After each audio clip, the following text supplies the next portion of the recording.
mean, timing, that just goes to show how important timing is, and how important organization is. And you can put together something that's really impressive like that, but it doesn't take much work at all. You guys did a great job over here. Thank you very much for noticing. There we go. Oh, shucks.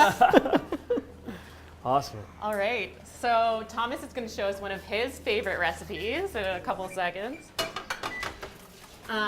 And this is a request that we get a lot, actually, is for granola bars or kind of quick snacks on the go that people can have. All right. So Thomas, how did you come up with this granola bar recipe? Oh, man. Have you guys all made granola bars yourselves before? Have you done it at home? Anybody? They're pretty, I just, you know, I'm a traveler. I have minimal budget, so I'm like, how can I do it like more efficiently rather than like buying granola bars? But you know, there's so many things that are in granola bars that aren't nutritious That's true. nowadays. Yeah, a lot of sugar and preservatives and oils that aren't the best quality.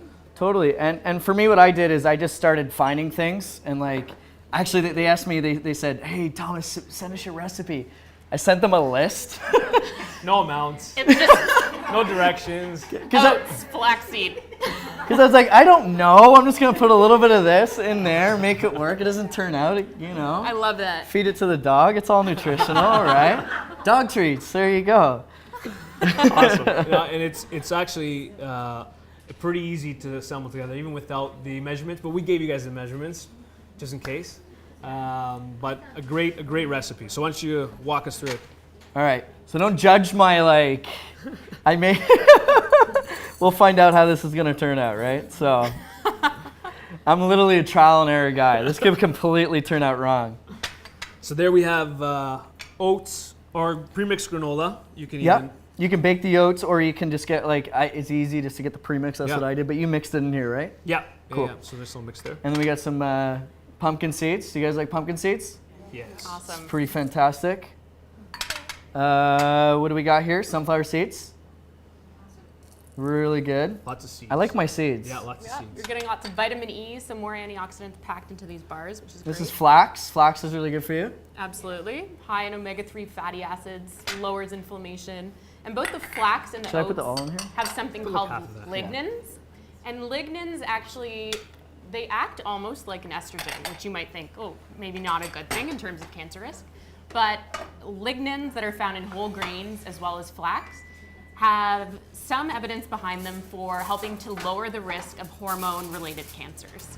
So actually having a little bit of this plant estrogen, it basically acts to balance things out. So it's not going to add, it's not going to change your hormone levels necessarily, but it adds a bit of balance in terms of hormone levels.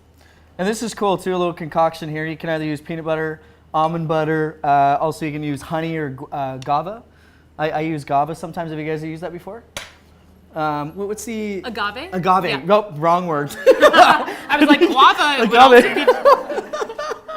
Agave. We know what you mean. But that's fantastic in there, so you can choose what Maple syrup, if Maple you want to go syrup. really Canadian. Yeah, totally. It adds a little bit of sweetness, but more importantly, it's going to help to bind everything together. So yeah, there we have the almond butter, the honey. They work really, really well together. And with honey and maple syrup, you're also getting some antioxidants. So you're getting some nutritional benefit versus if you just put some white sugar in. You're getting the energy or the sugar from it and not any nutrition. So this is a good alternative. And then this. You gotta make it delicious. We're gonna be adding some dark chocolate chips. I like how Thomas has the same guilt look I do when I'm adding the oil with Christy. Who doesn't love chocolate? Yeah, you gotta have it. And there's evidence looking at chocolate and heart health. One of my favorite studies is that women who eat chocolate every single day, who have like a square of dark chocolate, tend to be leaner or at a lower weight compared to women who never eat chocolate. I don't know why or how, but I'm subscribing to that suggestion, and I'm gonna have my daily chocolate, don't and I question suggest you do too. There you go. And then it's super easy. You just mix it in the bowl. Just make sure it's all like evenly spread out. And then there's another option too that you actually showed me. I put the chocolate chips in, but you did a great addition where afterwards you drizzle the chocolate over top of it.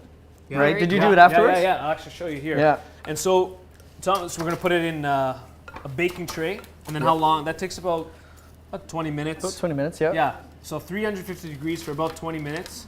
It'll firm up nice, but let it cool a little bit before you start cutting it. But also don't let it cool too much because then it'll sort of like fall apart on you.